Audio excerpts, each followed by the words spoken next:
Payment अगर जो मैं 180 दिन में नहीं कर पाया तो ऐसा प्रोविजन है कि आईटीसी मैंने जो लिया हुआ है वो रिवर्स करना पड़ेगा। जब मैं एक्चुअल पेमेंट करूंगा तभी वो मुझे आईटीसी मिलेगा।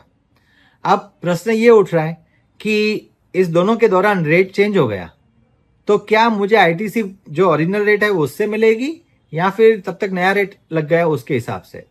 फ्रेंड्स, अगेन उसका मेरा जवाब ये रहेगा कि आपको जो पुराना रेट है उस हिसाब से ही आपको क्रेडिट मिल जाएगी, क्योंकि ट्रांजेक्शन वही रहा है, सिर्फ आपका पेमेंट डिले हो गया, इसके लिए डिले हो गया, इसके लिए आपको आईटीसी लेट मिल रहा है, उसमें रेट ऑफ टैक्स की कोई दिक्कत है नहीं। मान लीजिए कि अभी मेरा जो प्रोडक्ट्स थे सारे वो 18% के हिसाब से मैंने आईटीसी भर के लिए थे, खरीदे थे।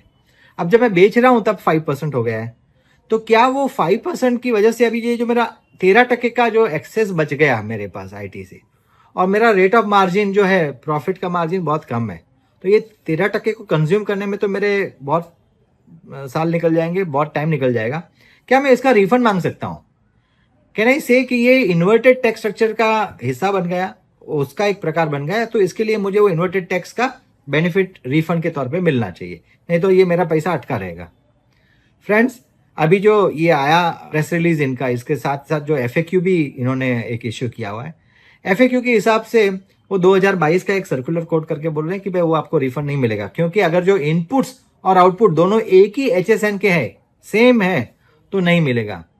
फ्रेंड्स, इसके ऊपर भी जजमेंट्स काफी कुछ आ चुके हैं, काफी कुछ 4 से 5 कोर्ट जजमेंट्स, हाई कोर्ट के जजमेंट्स है जो बोलते हैं कि ऐसा कोई रिक्वायरमेंट नहीं है कि आपका इनपुट और आउटपुट दोनों अलग अलग एचएसएन के होने चाहिए, दोनों अलग अलग होने चाहिए, ऐसी कोई रिक्वायरमेंट है नहीं। सेम है तो भी इन्वर्टेड टैक्स स्ट्रक्चर का रिफंड का बेनिफिट मिलेगा और वो रिफंड क्लेम किया जा सकता है।